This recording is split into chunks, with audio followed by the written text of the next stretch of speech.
അധ്യായം 4. മൂല്യം 2. ജീവിതം മാറ്റിമറിക്കുന്ന ബിസിനസ് വിദ്യാഭ്യാസം. ഇത് പണത്തെക്കുറിച്ചല്ല. ഞങ്ങൾക്ക് ഏറ്റവും മികച്ച കോമ്പൻസേഷൻ പ്ലാനുണ്ട്. വിവിധ നെറ്റ്വർക്ക് മാർക്കറ്റിംഗ് കമ്പനികളെക്കുറിച്ച് അന്വേഷിക്കുമ്പോൾ ഞാൻ ഇടയ്ക്കിടെ കേൾക്കാറുള്ള കമന്റാണ് ഇത്.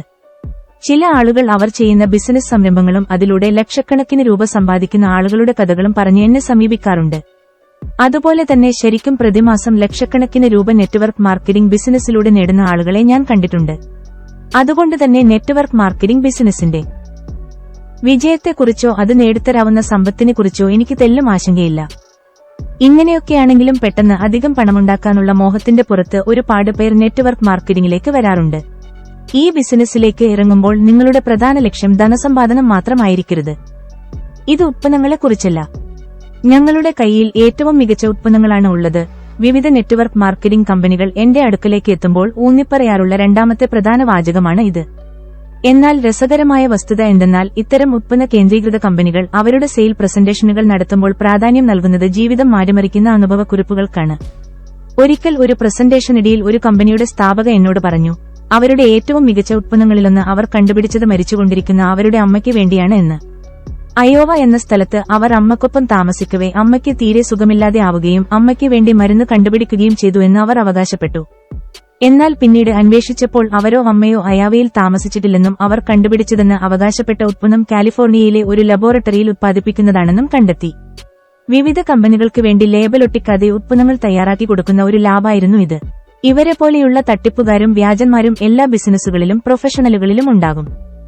ഉള്ളത് പറയണമല്ലോ, ഇക്കാലയളവിൽ വളരെ മികച്ച ഉത്പന്നങ്ങൾ വിൽക്കുന്ന നെറ്റ്വർക്ക് മാർക്കറ്റിംഗ് കമ്പനികളെയും ഞാൻ കണ്ടിട്ടുണ്ട്. ഇതിൽ പലതും ഞാനിപ്പോഴും ഉപയോഗിക്കുന്നുമുണ്ട്. മികച്ച കോമ്പൻസേഷൻ പ്ലാനുകൾക്കും കുറ്റമറ്റ ഉത്പന്നങ്ങൾക്കും അതീതമായി വേറെയും ചില പ്രധാനപ്പെട്ട ഘടകങ്ങൾ ബിസിനസ് തുടങ്ങുന്നതിന് മുൻപേ പരിഗണിക്കേണ്ടതുണ്ട്. അതാണ് ഈ അധ്യായത്തിന്റെ പ്രധാന ഉദ്ദേശം. ഏത് തരം ബിസിനസ്സുകൾ തിരഞ്ഞെടുക്കണം?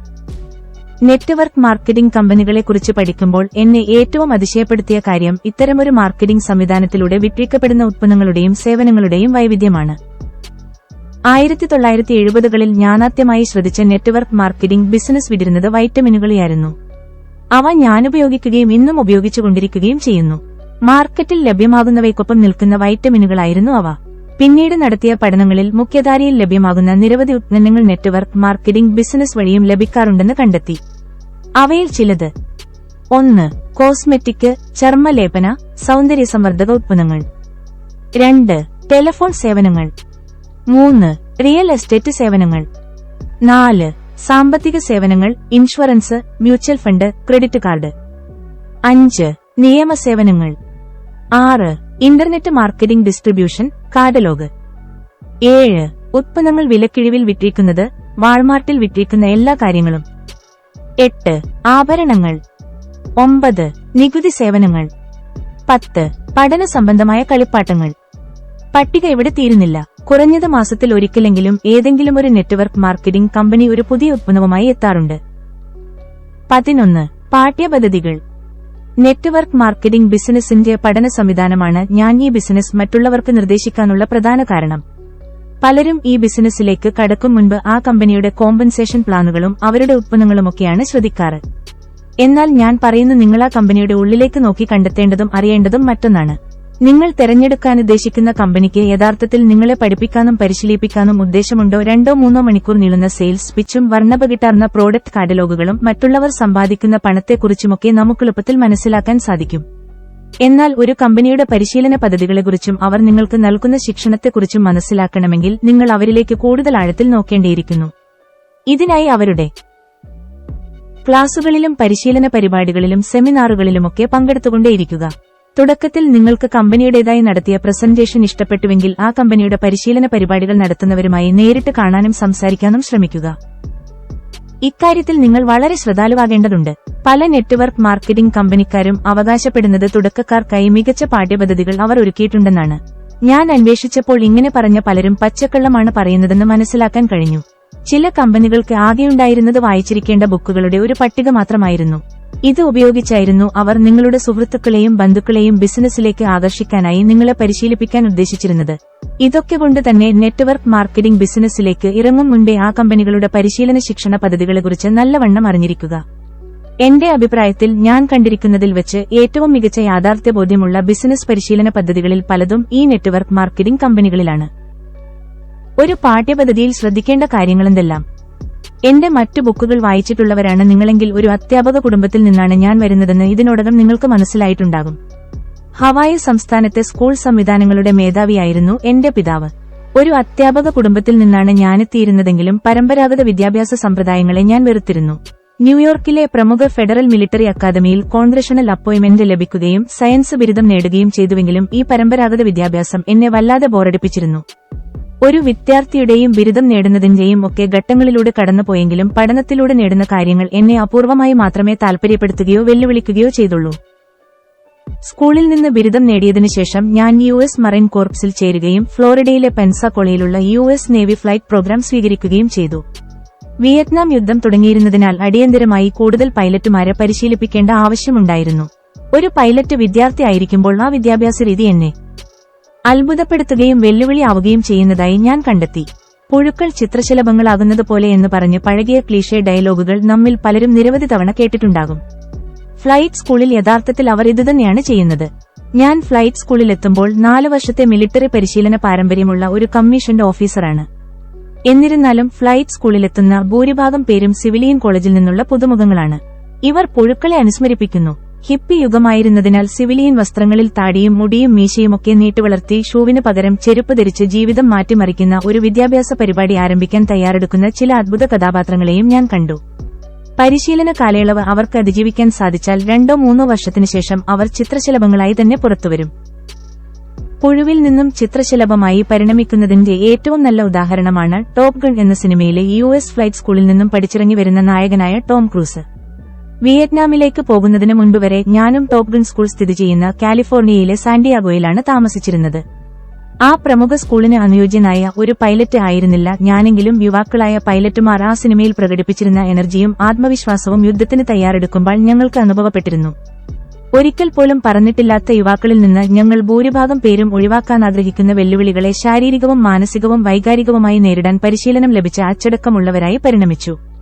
എന്നിലും എന്റെ സഹവിദ്യാർത്ഥികളായ പൈലറ്റുമാരിലും ഞാൻ കണ്ട ഈ മാറ്റത്തെയാണ് ജീവിതം മാറ്റിമറിക്കുന്ന വിദ്യാഭ്യാസം എന്നതുകൊണ്ട് ഞാനുദ്ദേശിച്ചത്. ഫ്ലൈറ്റ് സ്കൂളിലെ വിദ്യാഭ്യാസം പൂർത്തിയാക്കി ഞാൻ വിയറ്റ്നാമിലേക്ക് പുറപ്പെട്ടതിനുശേഷം എന്റെ ജീവിതം ഒരിക്കലും പഴയതുപോലെ ആയിട്ടില്ല. ഫ്ലൈറ്റ് സ്കൂളിലേക്ക് വന്ന വ്യക്തിയായിരുന്നില്ല ഞാൻ. ഫ്ലൈറ്റ് സ്കൂളിനും യുദ്ധത്തിനും വർഷങ്ങൾക്ക് ശേഷം എന്റെ സഹപൈലറ്റുമാരിൽ പലരും ബിസിനസ് ലോകത്ത് വിജയികളായി മാറി. ഞങ്ങൾ ഒത്തുകൂടി പഴയ യുദ്ധകഥകൾ ഓർത്തെടുക്കുമ്പോഴൊക്കെ ഫ്ലൈറ്റ് സ്കൂളിലെ പരിശീലനം ബിസിനസ് വിജയത്തിന് എത്ര സഹായിച്ചു എന്ന് ഞങ്ങൾ ഓർക്കാറുണ്ട്. അതുകൊണ്ട് തന്നെ ജീവിതം മാറ്റിമറിക്കുന്ന ബിസിനസ് വിദ്യാഭ്യാസത്തെക്കുറിച്ച് സംസാരിക്കുമ്പോൾ ഞാൻ പറയാറുള്ളത് ഒരു പുഴുവിനെ ചിത്രശലഭമായി മാറ്റുന്ന മെറ്റമോർഫോസിസ് പരിണാമം പ്രക്രിയയോളം ശക്തമായ ഒരു വിദ്യാഭ്യാസത്തെക്കുറിച്ചാണ്. നിങ്ങൾ ഒരു നെറ്റ്വർക്ക് മാർക്കറ്റിംഗ് കമ്പനിയുടെ വിദ്യാഭ്യാസ പദ്ധതി പരിശോധിക്കുമ്പോൾ നിങ്ങളുടെ ജീവിതത്തിൽ അത്രയധികം മാറ്റമുണ്ടാക്കുവാൻ ശക്തിയുള്ള ഒരു വിദ്യാഭ്യാസ പദ്ധതിയാണ് ഞാൻ നിർദ്ദേശിക്കുന്നത്. എന്നിരുന്നാലും ഫ്ലൈറ്റ് സ്കൂളിലേതുപോലെ തന്നെ എല്ലാവരും ഇതിലൂടെ ജീവിത വിജയം കണ്ടെത്തണമെന്നില്ല എന്ന് ഞാൻ മുന്നറിയിപ്പ് നൽകുന്നു. ജീവിതമെന്ന യഥാർത്ഥ ബിസിനസ് സ്കൂൾ. ഫ്ലൈറ്റ് സ്കൂളിലെ ഏറ്റവും മികച്ച കാര്യം എന്ന് പറയുന്നത് വിയറ്റ്നാം യുദ്ധമേഖലയിൽ നിന്ന് തിരിച്ചെത്തിയ പൈലറ്റുമാരാണ് ഞങ്ങളെ പരിശീലിപ്പിക്കുന്നത് എന്നതാണ്. യഥാർത്ഥ ജീവിത അനുഭവങ്ങളിൽ നിന്നാണ് അവർ സംസാരിക്കുന്നത്. കുറച്ചു കാലത്തേക്കാണെങ്കിലും ഞാൻ പഠിച്ച പരമ്പരാഗത ബിസിനസ് സ്കൂളിലെ പ്രധാന പ്രശ്നമെന്ന് പറയുന്നത് അവിടെ പഠിപ്പിക്കുന്ന പല അധ്യാപകർക്കും യഥാർത്ഥ ജീവിതാനുഭവമില്ല എന്നുള്ളതാണ്. ഇനി അധ്യാപകർക്ക് യഥാർത്ഥ ജീവിതാനുഭവങ്ങളുണ്ടെങ്കിൽ തന്നെ അത് ഒരു കമ്പനിയിലെ മിഡിൽ ക്ലാസ് മാനേജർ പോലെയുള്ള തൊഴിലാളികളായിട്ടായിരിക്കും, അല്ലാതെ കമ്പനിയുടെ സ്ഥാപകരായിട്ടല്ല. MBA ഡിഗ്രിക്കായി ഞാൻ ഹവായിലെ പരമ്പരാഗത ബിസിനസ് സ്കൂളിൽ ചേർന്നപ്പോൾ വലിയ കോർപ്പറേറ്റ് സ്ഥാപനങ്ങളിൽ മിഡിൽ ലെവൽ മാനേജരായി ജോലി ചെയ്തിരുന്നവരാണ് പല മാനേജ്മെന്റ് സിദ്ധാന്തങ്ങളും എക്കണോമിക് സിദ്ധാന്തങ്ങളും പഠിപ്പിക്കുന്നതെന്ന് ഞാൻ മനസ്സിലാക്കി. ഈ അധ്യാപകന് ബിസിനസ് അനുഭവമില്ലെങ്കിൽ അതിനർത്ഥം ആ അധ്യാപകൻ ഇപ്പോഴും സ്കൂൾ സംവിധാനത്തിൽ നിന്ന് പുറത്തെത്തിയിട്ടില്ല എന്നാണ്. മറ്റൊരു തരത്തിൽ പറഞ്ഞാൽ 5ാം വയസ്സിൽ കിൻഡർഗാർഡനിൽ ചേർന്നുകൊണ്ട് സ്കൂൾ സംവിധാനത്തിലേക്ക് എത്തുന്ന അവർ ഇപ്പോഴും സ്കൂൾ സംവിധാനത്തിൽ നിന്നുകൊണ്ട് യഥാർത്ഥ ലോകത്തെക്കുറിച്ച് പഠിപ്പിക്കാൻ ശ്രമിക്കുന്നു. എന്നെ സംബന്ധിച്ചിടത്തോളം ഇതൊരു തമാശയാണ്.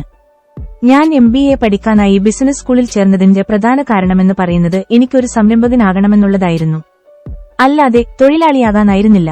മിക്ക മിഡിൽ ലെവൽ മാനേജർമാർക്കും ഫാക്കൽറ്റിയിലെ അധ്യാപകർക്കും ഒന്നുമില്ലായ്മയിൽ നിന്നും ഒരു ബിസിനസ് തുടങ്ങേണ്ടത് എങ്ങനെയെന്നതിനെക്കുറിച്ച് ഒരു ധാരണയുമില്ല എന്നുള്ളതാണ് വാസ്തവം. ഭൂരിഭാഗം പേരും സംരംഭകരല്ല, തൊഴിലാളികളാണ്. ഭൂരിഭാഗം പേർക്കും തെരുവിലേക്ക് ഇറങ്ങുമ്പോൾ പിടിച്ചു നിൽക്കാനാവശ്യമായ ബിസിനസ് നൈപുണ്യങ്ങൾ എന്തൊക്കെയാണ് എന്നതിനെക്കുറിച്ച് യാതൊരു ധാരണയുമില്ല. കാരണം ഇവരിൽ നല്ലൊരു വിഭാഗവും യഥാർത്ഥ ബിസിനസ് ലോകത്തെ തെരുവുകളിലേക്ക് എത്തിയിട്ടേയില്ല എന്നതാണ്. ഭൂരിഭാഗം പേരും സ്കൂളിലെ ഐവറി ടവർ വിട്ട് കോർപ്പറേറ്റ് ലോകത്തിന്റെ ദന്തഗോപുരങ്ങളിലേക്ക് പ്രവേശിക്കുന്നു. നല്ലൊരു ശതമാനം പേരും ജോലി സുരക്ഷയിലും സ്ഥിരമായി കിട്ടുന്ന ശമ്പളത്തിനും അടിമകളാണ്. മറ്റൊരു വിധത്തിൽ പറഞ്ഞാൽ നല്ലൊരു ശതമാനം പേർക്കും മികച്ച ബിസിനസ് ആശയങ്ങളുണ്ട്, എന്നാൽ മികച്ച നൈപുണ്യങ്ങളില്ല. പ്രത്യേകിച്ച് ഒന്നുമില്ലായ്മയിൽ നിന്നും ഒരു ബിസിനസ് ആരംഭിക്കാനും യഥാർത്ഥ ബിസിനസ് ലോകത്ത് മികച്ച സമ്പത്ത് നേടാനും സാധിക്കുന്ന നൈപുണ്യം ഭൂരിഭാഗം പേർക്കും ശമ്പളമില്ലാതെ പിടിച്ചു നിൽക്കാനാകില്ല. ഞാൻ 9 മാസത്തോളം ബിസിനസ് സ്കൂളിൽ പഠിക്കുകയും MBA ഡിഗ്രി സ്വീകരിക്കാതെ ജോമോ അവസാനിപ്പിച്ചു പോവുകയും ചെയ്തു. എന്നെ സംബന്ധിച്ചിടത്തോളം MBA ഡിഗ്രിക്കായി പരമ്പരാഗത ബിസിനസ് സ്കൂളിലേക്ക് തിരികെ പോകുന്നത് പുഴുക്കളുടെ സ്കൂളിലേക്ക് തിരികെ പോകുന്നതിന് തുല്യമാണ്. ഫ്ലൈറ്റ് സ്കൂളിലെ പഠനത്തിന് ശേഷം ഞാൻ എന്നെ ഒരു ചിത്രശലഭമാകുന്ന ബിസിനസ് സ്കൂൾ കണ്ടുപിടിക്കാനുള്ള ശ്രമം ആരംഭിച്ചു. 1974-ൽ ഞാൻ മറൈൻ കോർപ്സിൽ നിന്ന് വിരമിച്ചതിനു ശേഷം ഞാൻ ധനികനായ പിതാവിന്റെ അടുത്തേക്ക് തിരികെ എത്തുകയും എനിക്കാവശ്യമുള്ള ബിസിനസ് വിദ്യാഭ്യാസം അദ്ദേഹം നൽകുകയും ചെയ്തു. ധനികനായ പിതാവിന്റെ ബിസിനസ് സ്കൂൾ എന്ന് പറയുന്നത് ബിസിനസ്സും സമ്പദ് വ്യവസ്ഥയും പ്രവർത്തിക്കാൻ സഹായിക്കുന്ന സിദ്ധാന്തങ്ങൾക്ക് പകരം ഒരു വ്യക്തിയെ സമ്പന്നനാക്കുന്ന നൈപുണ്യങ്ങളിലാണ് ശ്രദ്ധ കേന്ദ്രീകരിച്ചിരിക്കുന്നത്. സിദ്ധാന്തങ്ങളല്ല നൈപുണ്യമാണ് നിങ്ങളെ സമ്പന്നനാക്കുന്നതെന്ന് ധനികനായ പിതാവ് എപ്പോഴും പറയുമായിരുന്നു. സിദ്ധാന്തങ്ങളല്ല നൈപുണ്യമാണ് നിങ്ങളെ സമ്പന്നനാക്കുന്നത്. ബിസിനസ് സ്കൂളിലെ പഠനം അവസാനിപ്പിച്ചതിൽ ഞാൻ ഖേദിച്ചിരുന്നു. ചിലപ്പോഴൊക്കെ അത് എനിക്ക് നിരാശ സമ്മാനിച്ചിട്ടുണ്ട്. എന്നിരുന്നാലും പാതി വഴിയിൽ പഠനം അവസാനിപ്പിച്ച ചില നല്ല കൂട്ടുകെട്ടുകൾ എനിക്കുണ്ടായിരുന്നു. Bill Gates, Michael Dell, Steve Jobs, Ted Turner എന്നിവരെല്ലാം ഡ്രോപ്പ് ഔട്ടുകളാണ്. ആദ്യകാല സംരംഭകാരിയിരുന്ന തോമസ് എഡിസൺ, ഹെൻറി ഫോർഡ് എന്നിവരും പഠനം പാതിവഴിയിൽ അവസാനിപ്പിച്ചവരാണ്. ഈ സംരംഭകരെല്ലാം തന്നെ യഥാർത്ഥ ബിസിനസ് ലോകത്തുനിന്നാണ് അവരുടെ യഥാർത്ഥ ബിസിനസ് അനുഭവ പരിചയം കണ്ടെത്തുന്നത്. ഈ മനുഷ്യരാകട്ടെ ബിസിനസ് ലോകത്തെ തന്നെ മാറ്റിമറിച്ച ഭീമാകാരന്മാരായ ശലഭങ്ങളായി മാറി. എന്നെ തെറ്റിദ്ധരിക്കരുത്, ഞാൻ പഠിച്ച ബിസിനസ് സ്കൂളിൽ നിന്നും ലഭിച്ച വിവരങ്ങളെല്ലാം തന്നെ ഒരു ബിസിനസ്സിൽ ഏറെ ഉപകാരപ്പെടുന്നവയാണ്. എന്നിരുന്നാലും ആ സ്കൂളിൽ ഒരിക്കലും ഒരു സംരംഭകനാകാൻ ആവശ്യമായ നൈപുണ്യങ്ങൾ പഠിപ്പിച്ചിരുന്നില്ല. പകരം പരമ്പരാഗത ബിസിനസ് സ്കൂളിൽ എന്നെ ഒരു തൊഴിലാളി ആകാനുള്ള പാഠങ്ങളാണ് പഠിപ്പിച്ചിരുന്നത്. പഠനം അവസാനിപ്പിച്ചതിനു ശേഷം ഞാൻ ആദ്യത്തെ nylon and Velcro surfer wallet business ആരംഭിച്ചു. ലോകത്താകമാനമായി 500ഓളം സെയിൽസ് റെപ്പുമാരെ നിയമിച്ചു. 30ാമത്തെ വയസ്സിൽ ഞാനൊരു മില്യണിയറായി. എന്നാൽ 2 വർഷത്തിനു ശേഷം ആ ബിസിനസ് തകർന്നു. ഒരു ബിസിനസ് നഷ്ടപ്പെടുന്നത് ഒരിക്കലും ഒരു നല്ല അനുഭവമല്ല, പകരം അതൊരു വലിയ പാഠമാണ്. 3 വർഷം കൊണ്ട് ഞാനൊരു പാട്ട് പഠിച്ചു. ബിസിനസിനെ കുറിച്ച് മാത്രമല്ല, എന്നെക്കുറിച്ചും. ഒരു ആഗോള ബിസിനസ് കെട്ടിപ്പടുക്കുകയും അത് നഷ്ടപ്പെടുകയും ചെയ്യുക എന്നുള്ളത് ബിസിനസ് സിദ്ധാന്തങ്ങളെ അടിസ്ഥാനപ്പെടുത്തിയുള്ള പാഠമല്ല. എന്നെ സംബന്ധിച്ചിടത്തോളം അത് വിലമതിക്കാനാകാത്ത പാഠമാണ്. അന്തിമമായി അതെന്നെ സമ്പന്നനാക്കുകയും അതിലുപരി അതെന്നെ സ്വതന്ത്രനാക്കുകയും ചെയ്തു. എനിക്കൊരിക്കലും MBA ഡിഗ്രിയുള്ള തൊഴിലന്വേഷിക്കുന്ന ഒരു പുഴുവാകേണ്ടായിരുന്നു. ബിസിനസ് തകർന്നതിനു പിന്നാലെ ധനികനായ പിതാവ് എന്നോട് പറഞ്ഞു, പണവും വിജയവും നിന്നെ ഒരു മുരടനും വിഡ്ഢിയും ആക്കിയിരിക്കുന്നു. ഇപ്പോൾ ദരിദ്രവും മനുഷ്യത്വവും നിന്നെ വീണ്ടും ഒരു വിദ്യാർത്ഥിയായിരിക്കുകയാണ്. പല നെറ്റ്വർക്ക് മാർക്കറ്റിംഗ് ബിസിനസ്സുകളും എന്താണോ അതാണ് the business school for people who like helping people എന്ന ഈ ബുക്ക് എഴുതാൻ കാരണം. അവയെല്ലാം തന്നെ ഒരു സംരംഭകൻ പഠിച്ചിരിക്കേണ്ട യഥാർത്ഥ ജീവിത നൈപുണ്യങ്ങളാണ്, അല്ലാതെ കോർപ്പറേറ്റ് ലോകത്ത് ഒരു മധ്യവർഗ മാനേജരായി ഉയർന്ന ശമ്പളം പറ്റി തൊഴിലാളിയായി ഇരിക്കാനാവശ്യമായ നൈപുണ്യങ്ങളല്ല. ചില നെറ്റ്വർക്ക് മാർക്കറ്റിംഗ് പരിശീലനത്തിൽ പങ്കെടുക്കുക വഴി ഞാനിടയ്ക്ക് ലീഡർമാരെ പരിചയപ്പെടാറുണ്ട്. ഒന്നുമില്ലായ്മയിൽ നിന്ന് ബിസിനസ് ആരംഭിച്ച് യഥാർത്ഥ ജീവിതത്തിൽ ബിസിനസ് ഉടമകളായി തീർന്ന നേതാക്കളാണ് ഇവർ. ഇവരിൽ പലരും നല്ല അധ്യാപകരുമാണ്. കാരണം അവർ സിദ്ധാന്തങ്ങളല്ല പകരം അനുഭവങ്ങളാണ് പതിപ്പിക്കുന്നത്. ഇത്തരം ബിസിനസ് സെമിനാറുകളിൽ ഇരിക്കുമ്പോൾ യഥാർത്ഥ ബിസിനസ് ലോകത്ത് നിലനിൽക്കുന്നതിനെക്കുറിച്ച് നേരിട്ട് പറയുമ്പോഴെല്ലാം ഞാൻ സമ്മതിച്ച് തലകുലുക്കാറുണ്ട്. എന്നിരുന്നാലും യഥാർത്ഥ ജീവിതത്തിലെ ബിസിനസ് നൈപുണ്യങ്ങളെക്കുറിച്ച് പഠിപ്പിക്കുന്നതിലും പ്രധാനമാണ് ഈ ലോകത്ത് വിജയിക്കുന്നതിന് ആവശ്യമായ യഥാർത്ഥ ലോകത്തെ മാനസികവും വൈകാരികവുമായ മനോഭാവം. ചില സെമിനാറുകളിൽ നിന്ന് ഞാൻ കണ്ടെത്തിയ പാഠങ്ങൾ വിലമതിക്കാനാകാത്തതാണ്. തീർച്ചയായും വിലമതിക്കാനാകാത്തത്, പ്രത്യേകിച്ച് ഒരു ശലഭമായി പരിണമിക്കാൻ ആഗ്രഹിക്കുന്നവർക്ക്. സെമിനാറുകൾക്ക് ശേഷം ഞാൻ പതിവായി ഇൻസ്ട്രക്ടർമാരുമായി സംസാരിക്കാൻ ആഗ്രഹിക്കാറുണ്ടായിരുന്നു. അവരുടെ ബിസിനസ്സുകളിൽ നിന്ന് മാത്രമല്ല, പകരം അവരുടെ നിക്ഷേപങ്ങളിൽ നിന്നും അവർ എത്രമാത്രം പണമാണ് ഉണ്ടാക്കുന്നതെന്ന് കണ്ട് ഞാൻ അത്ഭുതപ്പെട്ടിട്ടുണ്ട്. പലരും കോർപ്പറേറ്റ് അമേരിക്കയിലെ മുൻനിര സിഇഒമാരെക്കാൾ പണമുണ്ടാക്കുന്നുണ്ട്. തീർച്ചയായും പരമ്പരാഗത ബിസിനസ് സ്കൂളിലെ ഇൻസ്ട്രക്ടർമാരെക്കാൾ കൂടുതൽ പണം അവരുണ്ടാക്കുന്നുണ്ട്. എന്നിരുന്നാലും ഇവരിൽ മറ്റു ചില ഗുണങ്ങൾ കൂടിയുണ്ട്. സമ്പന്നരായിരുന്നിട്ടും പഠിപ്പിക്കേണ്ട യാതൊരു ആവശ്യവുമില്ലാതിരുന്നിട്ടും അവർക്ക് അധ്യാപനത്തിൽ വലിയ താൽപര്യമുണ്ടായിരുന്നു. സഹജീവികളെ സഹായിക്കാനുള്ള മനസ്സുണ്ടായിരുന്നു. അവരുടെ പാഷന്റെ ഒരു കാരണമാണ് പറയുന്നത്. ആളുകളെ നേതൃസ്ഥാനത്തേക്ക് ഉയർത്തിക്കൊണ്ട് വരുന്നതാണ് നെറ്റ്വർക്ക് മാർക്കറ്റിംഗിന്റെ അടിസ്ഥാനം എന്നതാണ്. എന്നാൽ ഒരു പരമ്പരാഗത കോർപ്പറേറ്റ് അല്ലെങ്കിൽ ബിസിനസ് എന്ന് പറയുന്നത് കുറച്ചുപേരെ മാത്രം പ്രോത്സാഹിപ്പിക്കുകയും ധാരാളം തൊഴിലാളികളെ സ്ഥിരമായി ശമ്പളം കൊടുത്ത് നിലനിർത്തുകയും ചെയ്യുകയാണ്. നെറ്റ്വർക്ക് മാർക്കറ്റിംഗിലെ ഈ ഇൻസ്ട്രക്ടർമാർ ഒരിക്കലും നിങ്ങൾ പെർഫോം ചെയ്തില്ലെങ്കിൽ നിങ്ങളുടെ ജോലി നഷ്ടപ്പെടും എന്ന് പറയാറില്ല. അതിനു പകരം അവർ പറയാറുള്ളത് നിങ്ങൾക്ക് മികച്ച കാര്യങ്ങൾ ചെയ്യാൻ സഹായിക്കുന്നതിന് എന്നെ അനുവദിക്കൂ, പഠിക്കാൻ ആഗ്രഹിക്കുന്നത്ര എടുത്തുകൊള്ളൂ, ഞാൻ നിങ്ങളെ പഠിപ്പിക്കുന്നതിനായി ഇവിടെയുണ്ട്. നമ്മൾ ഒരു ടീമാണ്. എന്നെ സംബന്ധിച്ചിടത്തോളം എനിക്ക് ആവശ്യമായ ബിസിനസ് വിദ്യാഭ്യാസം ഇതാണ്. അതുകൊണ്ട് തന്നെ നിങ്ങളൊരു നെറ്റ്വർക്ക് മാർക്കറ്റിംഗ് ബിസിനസ്സിലെ മുൻനിരക്കാരെക്കുറിച്ച് പഠിക്കുമ്പോൾ, ബിസിനസ്സിൽ വിജയിച്ചവരെക്കുറിച്ച് പഠിക്കുമ്പോൾ അവരിൽ നിന്ന് എന്തെങ്കിലും പഠിക്കേണ്ടതുണ്ടോ എന്ന് നിങ്ങൾ സ്വയം ചോദിച്ചു നോക്കുക. നെറ്റ്വർക്ക് മാർക്കറ്റിംഗ് കമ്പനികൾ പഠിപ്പിച്ചു നൽകുന്ന പ്രധാനപ്പെട്ടതും യഥാർത്ഥവുമായ ചില ബിസിനസ് വിഷയങ്ങൾ ഇവയാണ്. 1. വിജയത്തിലേക്കുള്ള മനോഭാവം. 2. നേതൃഗുണം. 3. ആശയവിനിമയം. 4. ജനങ്ങളോട് ഇടപഴകാനുള്ള കഴിവ്. 5. വ്യക്തിപരമായ ഭയം, സംശയം, ആത്മവിശ്വാസക്കുറവ് എന്നിവയെ മറികടക്കുക. 6. നിരസിക്കപ്പെടുമോ എന്നുള്ള ഭയം മറികടക്കുക. 7. പണം കൈകാര്യം ചെയ്യാനുള്ള കഴിവ്. 8. നിക്ഷേപം. 9. വിശ്വാസ്യത. 10. സമയനിഷ്ഠ. 11. ഗോൾ സെറ്റിംഗ്, ലക്ഷ്യം. 12. വിജയത്തിലേക്കുള്ള വസ്ത്രധാരണ രീതി. നെറ്റ്വർക്ക് മാർക്കറ്റിംഗ് ബിസിനസ്സിൽ വിജയം കൊയ്തവരെല്ലാം തന്നെ നെറ്റ്വർക്ക് മാർക്കറ്റിംഗ് ട്രെയിനിംഗ് പ്രോഗ്രാമിലൂടെ ഈ ഗുണങ്ങളിൽ ഏതെങ്കിലുമൊക്കെ അവർ വികസിപ്പിച്ചെടുത്തിരുന്നു. നെറ്റ്വർക്ക് മാർക്കറ്റിംഗ് സംവിധാനത്തിന്റെ മുകളിലെത്തുക, കൂടുതൽ പണം ഉണ്ടാക്കുക എന്നതിലൊക്കെ ഉപരി ഈ പരിശീലനം നിങ്ങളുടെ ബാക്കിയുള്ള ജീവിതത്തിൽ മികച്ച മൂല്യങ്ങളുണ്ടാക്കാൻ സഹായിക്കും. നല്ല വിദ്യാഭ്യാസ പദ്ധതിയാണെങ്കിൽ ഇത് എന്നത്തേക്കുമായി നിങ്ങളുടെ ജീവിതത്തെ മാറ്റിമറിക്കും. എന്താണ് ജീവിതത്തെ മാറ്റിമറിക്കുന്ന വിദ്യാഭ്യാസം? ജീവിതം മാറ്റിമറിക്കുന്ന വിദ്യാഭ്യാസം എന്താണ് എന്ന് കാണിക്കാനായി ഞാനുണ്ടാക്കിയ ചിത്രമാണ് ഇത്. ഇതൊരു ചതുർഭുജമാണ് എന്ന് കാണാം, അതായത് 4 വശങ്ങളുള്ള ഒരു ബഹുഭുജം. സാധാരണയായി ഇതിനെ ഒരു പിരമിഡ് എന്നാണ് പറയുന്നത്. ഈജിപ്തിലെ പിരമിഡുകളാകട്ടെ നൂറ്റാണ്ടുകളായി നിലനിൽക്കുന്നു. മറ്റൊരു വിധത്തിൽ പറഞ്ഞാൽ ചതുർഭുജങ്ങൾ അല്ലെങ്കിൽ പിരമിഡുകൾ സ്ഥിരതയുള്ള ഘടകങ്ങളാണ്. പ്രപഞ്ച നിയമം അല്ലെങ്കിൽ പ്രകൃതി 4 കാര്യങ്ങളിലാണ് പ്രവർത്തിക്കുന്നതെന്നാണ് പണ്ട് മുതൽക്കേ പണ്ഡിതർ വിശ്വസിക്കുന്നത്. ഇവിടെ 4 വശങ്ങൾ. അതുകൊണ്ടാണ് വേനൽ, ശൈത്യം, വസന്തം, ശരത് എന്നിങ്ങനെ 4 ഋതുക്കൾ. ജ്യോതിഷം പഠിക്കുന്നവർക്കറിയാം 4 പ്രാഥമിക അടയാളങ്ങളാണ് ഉള്ളത്. ഭൂമി, വായു, അഗ്നി, ജലം എന്നിവയാണ് അവ. ജീവിതത്തെ തന്നെ മാറ്റിമറിക്കുന്ന വിദ്യാഭ്യാസത്തെക്കുറിച്ച് ഞാൻ പറയുമ്പോൾ മാറ്റങ്ങൾ വേണ്ടത് 4 കാര്യങ്ങളിലാണ്. മറ്റൊരു വിധത്തിൽ പറഞ്ഞാൽ യഥാർത്ഥത്തിൽ ജീവിതത്തെ മാറ്റിമറിക്കുന്ന വിദ്യാഭ്യാസം മാനസികം, വൈകാരികം, ശാരീരികം, ആത്മീയം എന്നിങ്ങനെ ലേണിംഗ് പിരമിഡിന്റെ 4 പോയിന്റുകളെയും ബാധിക്കുന്നതായിരിക്കണം. Learning pyramid. മാനസികം, ആത്മീയം, വൈകാരികം, ശാരീരികം. മാനസിക വിദ്യാഭ്യാസം. പരമ്പരാഗത വിദ്യാഭ്യാസം യഥാർത്ഥത്തിൽ ശ്രദ്ധ കേന്ദ്രീകരിച്ചിരിക്കുന്നത് മാനസിക വിദ്യാഭ്യാസത്തിലാണ്. ഇത് നിങ്ങളെ വായന, എഴുത്ത്, ഗണിതം എന്നിങ്ങനെയുള്ള സ്കില്ലുകൾ പഠിപ്പിക്കുന്നു. ഇതെല്ലാം വളരെ പ്രധാനപ്പെട്ട സ്കില്ലുകളാണ്. ഇവയെ സാധാരണയായി കോഗ്നിറ്റീവ് സ്കില്ലുകൾ എന്ന് വിളിക്കുന്നു. എനിക്ക് പരമ്പരാഗത വിദ്യാഭ്യാസത്തിൽ ഇഷ്ടപ്പെടാത്തത് അത് വൈകാരികവും ശാരീരികവും ആത്മീയവുമായ വിദ്യാഭ്യാസത്തെ ബാധിക്കും എന്നതാണ്. വൈകാരിക വിദ്യാഭ്യാസം. പരമ്പരാഗത വിദ്യാഭ്യാസത്തെക്കുറിച്ചുള്ള എന്റെ പരാതികളിലൊന്ന് അത് ഭയമെന്ന വികാരത്തെ ജനിപ്പിക്കുന്നു എന്നുള്ളതാണ്. കൂടുതൽ കൃത്യമായി പറഞ്ഞാൽ തെറ്റുകൾ വരുത്തുന്നതിനെ അത് ഭയക്കുന്നു. ഇത് പരാജയ ഭീതിയിലേക്ക് നയിക്കുന്നു. പഠനത്തിൽ എന്നെ പ്രചോദിപ്പിക്കുന്നതിന് പകരം അധ്യാപകർ എന്നെ പ്രചോദിപ്പിക്കാൻ ഉപയോഗിച്ചത് പരാജയ ഭീതിയായിരുന്നു. നന്നായി പഠിച്ച് നല്ല മാർക്ക് വാങ്ങിയില്ലെങ്കിൽ നിനക്ക് നല്ല ജോലി ലഭിക്കില്ലെന്ന് അവർ പറഞ്ഞുകൊണ്ടേയിരിക്കും. ഇതുകൂടാതെ ഞാൻ സ്കൂളിൽ പഠിക്കുമ്പോൾ തെറ്റുകൾ വരുത്തുന്നതിന് എനിക്ക് സ്ഥിരമായി ശിക്ഷ ലഭിക്കാറുണ്ടായിരുന്നു. സ്കൂളിൽ വെച്ച് തെറ്റുകൾ വരുത്തുന്നതിന് ഞാൻ വൈകാരികമായി ഭയന്നിരുന്നു. യഥാർത്ഥ ലോകത്ത് മുന്നോട്ടു പോയവരെല്ലാം ധാരാളം തെറ്റുകൾ വരുത്തിയിട്ടുള്ളവരും അതിൽ നിന്ന് പാഠം പഠിച്ചിട്ടുള്ളവരുമാണ്. സ്കൂൾ അധ്യാപകനായിരുന്ന എന്റെ ദരിദ്രനായ പിതാവ് തെറ്റുകൾ വരുത്തുന്നത് പാപമാണ് എന്നായിരുന്നു പഠിപ്പിച്ചിരുന്നത്. എന്നാൽ ധനികനായ എന്റെ പിതാവ് പറഞ്ഞത് മറ്റൊരു വിധത്തിലാണ്. തെറ്റുകൾ വരുത്തുകയെന്നാൽ നമ്മൾ പഠിക്കണമെന്ന് രൂപകൽപ്പന ചെയ്യുകയാണ്. വീണും എഴുന്നേറ്റുമാണ് നമ്മൾ ഒരു മോട്ടോർ സൈക്കിൾ ഓടിക്കാൻ പഠിക്കുന്നത്. തെറ്റുകൾ വരുത്തുകയും അതിൽ നിന്ന് പാഠം പഠിക്കാതിരിക്കുകയും ചെയ്യുമ്പോഴാണ് അതൊരു പാപമാകുന്നത്. കൂടുതൽ വിശദീകരിച്ചുകൊണ്ട് അദ്ദേഹം തുടർന്നു, ആളുകൾ തങ്ങൾക്ക് തെറ്റുപറ്റിയെന്ന് തുറന്നു സമ്മതിക്കാത്തതിന് കാരണം തെറ്റുപറ്റിയെന്ന് പറയുന്നതിനെ അവർ വൈകാരികമായി ഭയപ്പെടുന്നു എന്നതാണ്.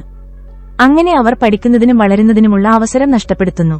തെറ്റുവരുത്തുക, നിങ്ങളുടെ തെറ്റിന് മറ്റൊരാളെ കുറ്റപ്പെടുത്താതെ അത് അംഗീകരിക്കുക, അല്ലെങ്കിൽ അതിൽ നിന്ന് എങ്ങനെ പഠിക്കാം എന്നതുകൊണ്ട് ന്യായീകരിക്കുക. തെറ്റുവരുത്തുകയും അത് അംഗീകരിക്കാതിരിക്കുകയോ അല്ലെങ്കിൽ മറ്റൊരാളെ കുറ്റപ്പെടുത്തുകയോ ചെയ്യുന്നത് പാപമാണ്. വെറ്റ് ഹൌസിൽ അവിഹിത ബന്ധം നടത്തിയ ഒരു പ്രസിഡന്റിനെക്കുറിച്ച് നാം കേട്ടിട്ടുണ്ടാകും.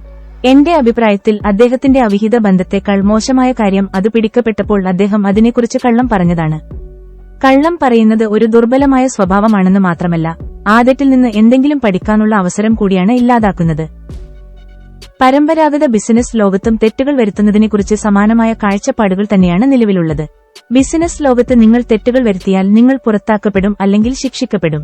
എന്നാൽ നെറ്റ്വർക്ക് മാർക്കറ്റിംഗ് തെറ്റുകളിൽ നിന്ന് 000 പഠിക്കാൻ നിങ്ങളെ പ്രചോദിപ്പിക്കും, തിരുത്തും, മാനസികവും വൈകാരികവുമായി കൂടുതൽ സ്മാർട്ടാകാൻ പ്രേരിപ്പിക്കും.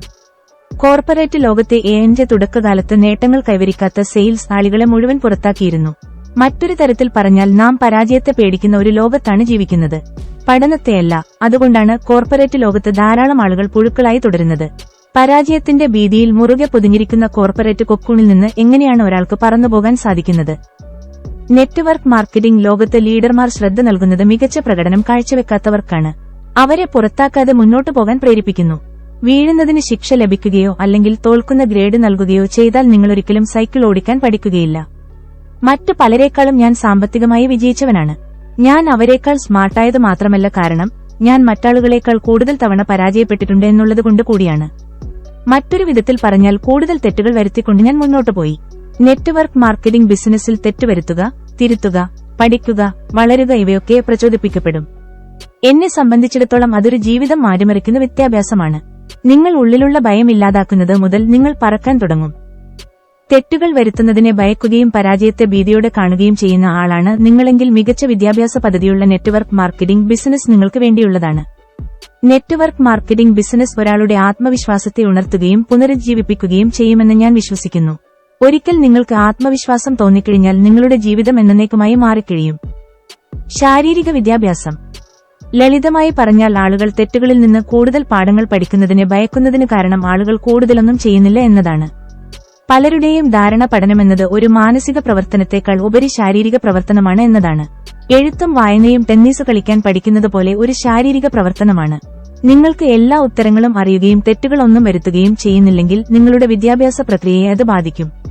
എല്ലാ ഉത്തരങ്ങളും നിങ്ങൾക്കറിയാം, പക്ഷേ എന്തിനെങ്കിലും ശ്രമിക്കുന്നതിനെ ഭയപ്പെടുകയും ചെയ്താൽ നിങ്ങൾക്ക് എങ്ങനെ പുരോഗതിയുണ്ടാകും?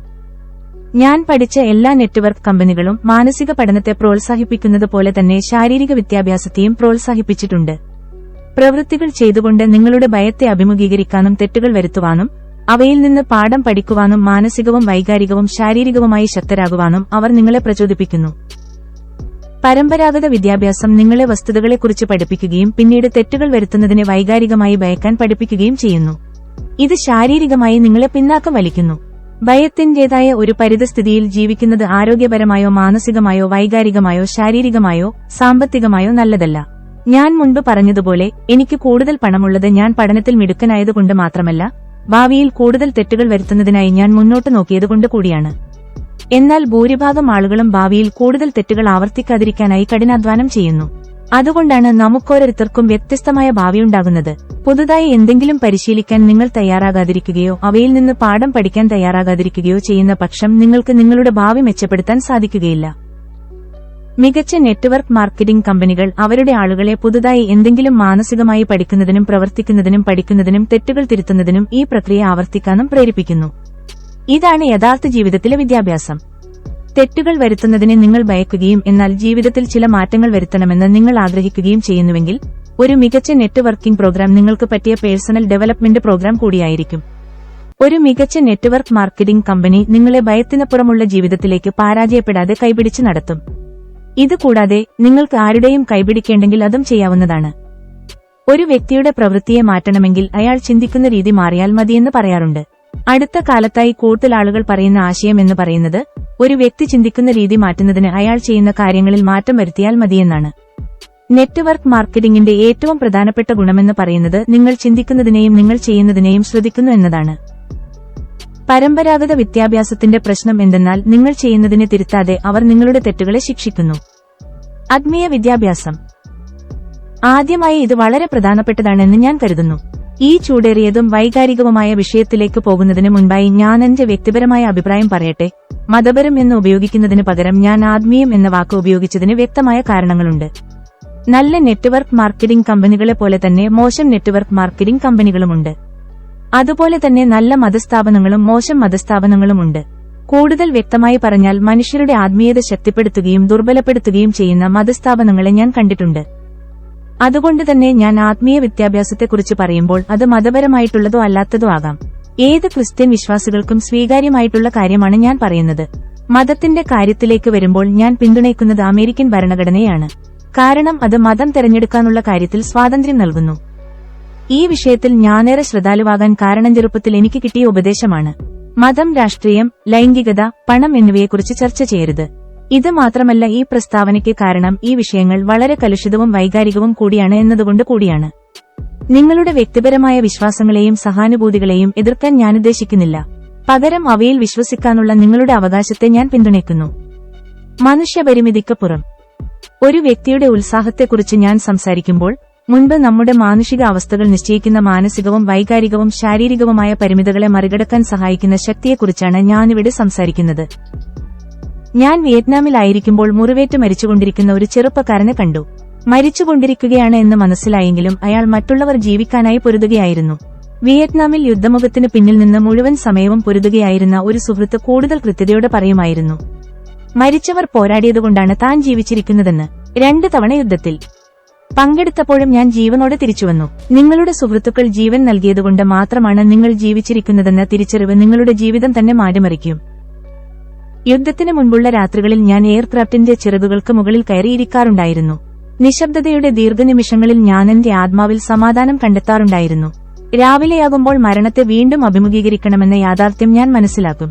നിശബ്ദതയുടെയും ഏകാന്തതയുടെയും നീണ്ട ഈ വൈകുന്നേരങ്ങളിൽ ഒന്നിൽ വെച്ചാണ് അടുത്ത ദിവസത്തെ മരണമാണ് രക്ഷപ്പെടാനുള്ള എളുപ്പവഴിയെന്ന് ഞാൻ തിരിച്ചറിഞ്ഞത്. ജീവിക്കുന്നത് മരിക്കുന്നതിനേക്കാൾ പലതരത്തിൽ ഏറെ ബുദ്ധിമുട്ടുള്ള കാര്യമാണ് എന്ന് ഞാൻ മനസ്സിലാക്കി. മരണം അല്ലെങ്കിൽ ജീവിതം എന്ന ഏതെങ്കിലും ഒരു സാധ്യതയുമായി ഞാൻ സഖ്യത്തിലായതോടെ അടുത്ത ദിവസത്തെ എന്റെ ജീവിതം എങ്ങനെ ജീവിക്കണമെന്ന് ഞാൻ തിരഞ്ഞെടുക്കാൻ തുടങ്ങി. മറ്റൊരു വിധത്തിൽ പറഞ്ഞാൽ, ധൈര്യത്തോടെ പറക്കണോ അതോ പേടിച്ചിട്ട് പറക്കണോ? ഒരിക്കൽ ഞാനെന്റെ തെരഞ്ഞെടുപ്പ് നടത്തിയാൽ ഫലമെന്താണെങ്കിലും അടുത്ത ദിവസം കഴിവിന്റെ പരമാവധി വിമാനം പറത്താനും പോരാടാനും എന്നെ തയ്യാറാക്കാൻ ഞാൻ എന്റെ ആത്മാവിനോട് ആവശ്യപ്പെടും. യുദ്ധമെന്നത് ഒരു ഭീകരമായ സംഭവമാണ്. മറ്റ് മനുഷ്യരോട് ഭീകരമായ കാര്യങ്ങൾ ചെയ്യാൻ ഇത് മനുഷ്യരെ പ്രേരിപ്പിക്കുന്നു. എന്നിരുന്നാലും മനുഷ്യത്വത്തിന്റെ എല്ലാ നല്ല മുഖങ്ങളും ഞാൻ കണ്ടതും യുദ്ധത്തിലാണ്. യുദ്ധത്തിൽ വെച്ച് മാനുഷിക പരിമിതികൾക്കെല്ലാം അപ്പുറത്തുള്ള 6301 മാനുഷിക ശക്തിയെ ഞാൻ അനുഭവിച്ചിട്ടുണ്ട്. നമ്മളിലെല്ലാം ആ ശക്തിയുണ്ട്. നിങ്ങളിലും അതുണ്ടെന്ന് എനിക്കറിയാം. എന്നാൽ നല്ല വാർത്ത എന്തെന്നാൽ ഈ ശക്തി തിരിച്ചറിയാനായി നിങ്ങൾ യുദ്ധത്തിന് പോകേണ്ടതില്ല. ഒരു ദിവസം ഭിന്നശേഷിക്കാരായ കുട്ടികളുടെ ട്രാക്ക് മീറ്റ് കണ്ടുകൊണ്ടിരിക്കെ ഇത് മാനുഷിക ഉത്സാഹം എന്നെ സ്പർശിച്ചു. കാലുകളില്ലാത്ത കുട്ടികൾ കൃത്രിമകാലുകളും വെച്ച് ഓടുമ്പോൾ തങ്ങളുടെ ഹൃദയവും ആത്മാവും സമർപ്പിച്ച് ഓടുമ്പോൾ അവരുടെ ആത്മാവ് എന്റെ ആത്മാവിനെ സ്പർശിക്കുന്നതായി എനിക്ക് തോന്നുന്നു. ഒരു കാല് മാത്രമുള്ള പെൺകുട്ടി പൂർണ്ണമനസ്സോടെ ഓടുന്നത് കണ്ട് എന്റെ കണ്ണ് നിറഞ്ഞു. കൃത്രിമ കാല അവൾക്ക് നൽകുന്ന വേദന അവളുടെ മുഖത്ത് കാണാമായിരുന്നു. എന്നാൽ ആ ശാരീരിക വേദന അവളുടെ ഉത്സാഹത്തിന്റെ പരിസരത്ത് പോലും എത്തിയില്ല. അവൾ മത്സരത്തിൽ വിജയിച്ചില്ലെങ്കിലും എന്റെ ഹൃദയം പിടിച്ചടക്കി. അവൾ എന്റെ ആത്മാവിൽ തൊടുകയും ഞാൻ മറന്നുകിടന്നതിനെ ഓർമ്മിപ്പിക്കുകയും ചെയ്തു. ആ നിമിഷത്തിൽ ഈ ചെറുപ്പക്കാരെല്ലാം അവർക്ക് വേണ്ടി ഓടിയതുപോലെ തന്നെ നമുക്കെല്ലാവർക്കും വേണ്ടി കൂടിയാണ് ഓടിയതെന്ന് ഞാൻ മനസ്സിലാക്കി. നമ്മുടെ ആത്മാവിന്റെ ശക്തിയെക്കുറിച്ച് സിനിമകൾ ഇടയ്ക്കിടെ ഓർമ്മിപ്പിക്കാറുണ്ട്. ബ്രേവ് ഹാർട്ട് എന്ന സിനിമയിൽ ശക്തരായ ബ്രിട്ടീഷ് സൈന്യത്തിനു മുന്നിൽ ഭയന്നു പോകുന്ന സ്കോട്ടിഷ് കർഷകരുടെ സൈന്യമായ റാഗ് ടാബിനോട് മെൽ ഗിബ്സൺ പറയുന്നുണ്ട്, അവർക്ക് നമ്മുടെ ശരീരത്തെ കൊല്ലാനായേക്കും, പക്ഷേ നമ്മുടെ സ്വാതന്ത്ര്യത്തെ കവരാനാകില്ല. ആ നിമിഷം അയാളുടെ ആത്മാവാണ് മറ്റുള്ളവരോട് സംസാരിക്കുന്നത്. അവരുടെ ആത്മാവിനെ തൊടുന്നതോടെ ഭയമെന്ന അവരുടെ വികാരത്തെ അയാൾ മറികടക്കുന്നു. മോശം ആയുധങ്ങളും പരിശീലനമില്ലായ്മയും ഒക്കെ ഉണ്ടാക്കിയ ആത്മവിശ്വാസക്കുറവും അവർ മറികടന്നു. അയാൾ അവരുടെ ആത്മാവിനെ ഉണർത്തുകയും ലോകത്തെ ഏറ്റവും ശക്തരായ സൈന്യത്തെ പരാജയപ്പെടുത്തുകയും ചെയ്തു. നെറ്റ്വർക്ക് മാർക്കറ്റിംഗിൽ വിജയിച്ച നേതാക്കൾക്ക് ഇത്തരത്തിൽ തങ്ങളുടെ ആത്മാവിൽ നിന്ന് സംസാരിക്കാനുള്ള കഴിവ് പരിശീലനത്തിലൂടെ വികസിപ്പിച്ചെടുത്തിട്ടുള്ളതായി ഞാൻ ശ്രദ്ധിച്ചിട്ടുണ്ട്. തങ്ങളുടെ പിറകിൽ നിൽക്കുന്നവരുടെ മികവിൽ സ്പർശിക്കാനും മാനുഷിക പരിമിതികൾ കടന്ന് മുന്നോട്ടു പോകുന്നതിന് അവരെ പ്രോത്സാഹിപ്പിക്കാനുമുള്ള കഴിവ് അവർക്കുണ്ട്. അവരുടെ സംശയങ്ങളെയും ഭയത്തെയും മറികടക്കാനുള്ള കഴിവ്. ഇതാണ് ജീവിതത്തെ മാറ്റിമറിക്കുന്ന വിദ്യാഭ്യാസത്തിന്റെ ഗുണം. എന്റെ പക്കൽ പണമില്ലാതിരിക്കുമ്പോഴോ എനിക്ക് ആത്മവിശ്വാസക്കുറവ് തോന്നുമ്പോഴോ ഉത്തരങ്ങൾ ഇല്ലാതിരിക്കുമ്പോഴോ ധനികനായ പിതാവ് എന്നോട് പറയുമായിരുന്നു, നമ്മുടെ ഉള്ളിൽ തന്നെ ധനികനും ദരിദ്രനും മധ്യവർഗക്കാരുമായ ആളുകളുണ്ടെന്ന്. ഏത് വ്യക്തി പുറത്തേക്ക് വരണമെന്ന് തീരുമാനിക്കുന്നത് നമ്മളാണ്. ധനികനായ പിതാവ് മറ്റൊന്നുകൂടി പറഞ്ഞു, ബിസിനസ്, നിക്ഷേപം എന്നീ ലോകങ്ങൾ 2 തരം വികാരങ്ങൾ കൊണ്ടാണ് നിർമ്മിക്കപ്പെട്ടിരിക്കുന്നത്. അവ അത്യാഗ്രഹവും ഭയവുമാണ്. ഭൂരിഭാഗം ആളുകളും ധനികരാകാത്തതിന് പ്രധാന കാരണം അത്യാഗ്രഹമല്ല, ഭയമാണ്. നിങ്ങൾക്ക് സമ്പന്നനാകണമെങ്കിൽ നിങ്ങൾ ഭയത്തെ അതിജീവിച്ച് പറക്കാൻ തുടങ്ങണം. എന്റെ അഭിപ്രായത്തിൽ നിങ്ങളുടെ ഭയത്തെ അതിജീവിക്കാനുള്ള പ്രധാന മാർഗമെന്ന് പറയുന്നത് പല നെറ്റ്വർക്ക് മാർക്കറ്റിംഗ് കമ്പനികളും ചെയ്യുന്നതുപോലെ ആത്മാവിനെ സ്പർശിക്കുകയാണ്. വിദ്യാഭ്യാസം എന്ന 30 കൊണ്ട് അർത്ഥമാക്കുന്നത് പുറത്തു കൊണ്ടുവരിക എന്നതാണ്. പരമ്പരാഗത വിദ്യാഭ്യാസത്തിന്റെ ഒരു പ്രശ്നമായി ഞാൻ കാണുന്നത് അത് ഭയത്തിൽ അടിസ്ഥാനമാക്കിയുള്ളതാണ് എന്നതാണ്. പഠനത്തിലെ വെല്ലുവിളികളെ കുറിച്ച്, പ്രത്യേകിച്ച് തെറ്റുകളിൽ നിന്ന് പഠിക്കുന്നത് അടക്കമുള്ള പരാജയത്തെക്കുറിച്ചുള്ള ഭയം. എന്റെ അഭിപ്രായത്തിൽ പരമ്പരാഗത വിദ്യാഭ്യാസം നമ്മളിലുള്ള മധ്യവർഗക്കാരനെ പുറത്തുകൊണ്ടുവരുന്നു. അരക്ഷിതനായ, ജോലി ആവശ്യമുള്ള, സ്ഥിരമായി ശമ്പളമുള്ള, തെറ്റുകൾ വരുത്തുന്നതിനെ പേടിക്കുന്ന, വ്യത്യസ്തമായി എന്തെങ്കിലും മറ്റുള്ള സുഹൃത്തുക്കൾ ചെയ്താൽ തന്നെ കുറിച്ച് എന്ത് പറയുമെന്ന് ഭയക്കുന്ന മധ്യവർഗക്കാരൻ. നെറ്റ്വർക്ക് മാർക്കറ്റിംഗ് കമ്പനികളെ ഞാൻ പിന്തുണയ്ക്കാനും the business school for people who like helping people എന്ന പുസ്തകം ഞാൻ എഴുതാനുമുള്ള പ്രധാന കാരണം നെറ്റ്വർക്ക് മാർക്കറ്റിംഗ് കമ്പനികൾ നൽകുന്ന വിദ്യാഭ്യാസം നിങ്ങളുടെ ഉള്ളിലെ സമ്പന്നനായ വ്യക്തിയെ പുറത്തു കൊണ്ടുവരും എന്നതാണ്. അത്തരത്തിൽ ജീവിതം മാറ്റിമറിക്കുന്ന വിദ്യാഭ്യാസത്തെ ഞാൻ വിലമതിക്കുന്നു. ഫോബ്സ് മാസികയുടെ നിർവചനമനുസരിച്ച് പ്രതിവർഷം $1 മില്യൺ വരുമാനമുള്ള വ്യക്തിയാണ് സമ്പന്നനായ വ്യക്തി. പ്രതിവർഷം $25,000 താഴെ വരുമാനമുള്ള വ്യക്തി ദരിദ്രനാണ്. നിങ്ങൾക്ക് എന്ത് വരുമാനമുണ്ടെന്നുള്ളതല്ല ഇന്നത്തെ ചോദ്യം. പ്രതിവർഷം 1 മില്യണോ അതിൽ കൂടുതലോ സമ്പാദിക്കുന്നതിന് നിങ്ങളുടെ ജോലി പരിശീലനം സഹായിക്കുന്നുണ്ടോ ഇല്ല എന്നാണ് ഉത്തരമെങ്കിൽ എത്രയും വേഗം മികച്ച പരിശീലനം തേടണം. സംഗ്രഹം. എന്റെ ആദ്യത്തെ ബിസിനസ്സായ nylon and Velcro surfer wallet business നഷ്ടപ്പെട്ടപ്പോൾ ധനികനായ പിതാവ് എന്നെ അഭിനന്ദിച്ചു. നീ ദശലക്ഷക്കണക്കിന് ഡോളർ മൂല്യമുള്ള ഒരു വിദ്യാഭ്യാസമാണ് നേടിയിരിക്കുന്നത്. സമ്പന്നനാകാനുള്ള പാതയിലാണ് നീ. ഭൂരിഭാഗം ആളുകളും തങ്ങളുടെ ഉള്ളിലുള്ള ധനികനായ ആളിനെ കാണാത്തതിന് പ്രധാന കാരണം തങ്ങളുടെ തന്നെ ഉള്ളിലുള്ള ദരിദ്രനായ മനുഷ്യൻ തെറ്റുകൾ വരുത്തുന്നത് തെറ്റാണ് എന്ന് ചിന്തിക്കുന്നതാണ്.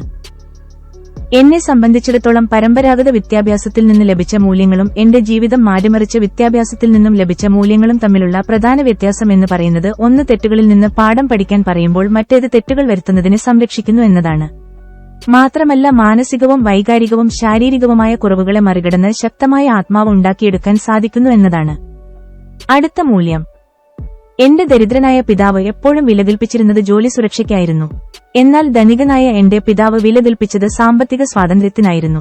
അടുത്ത അധ്യായത്തിൽ ജോലി സുരക്ഷ ആഗ്രഹിക്കുന്ന ഒരു വ്യക്തിയിൽ നിന്ന് സാമ്പത്തിക സ്വാതന്ത്ര്യം ആഗ്രഹിക്കുന്ന ഒരു വ്യക്തിയിലേക്കുള്ള മാറ്റത്തെക്കുറിച്ചാണ് ചർച്ച ചെയ്യുന്നത്.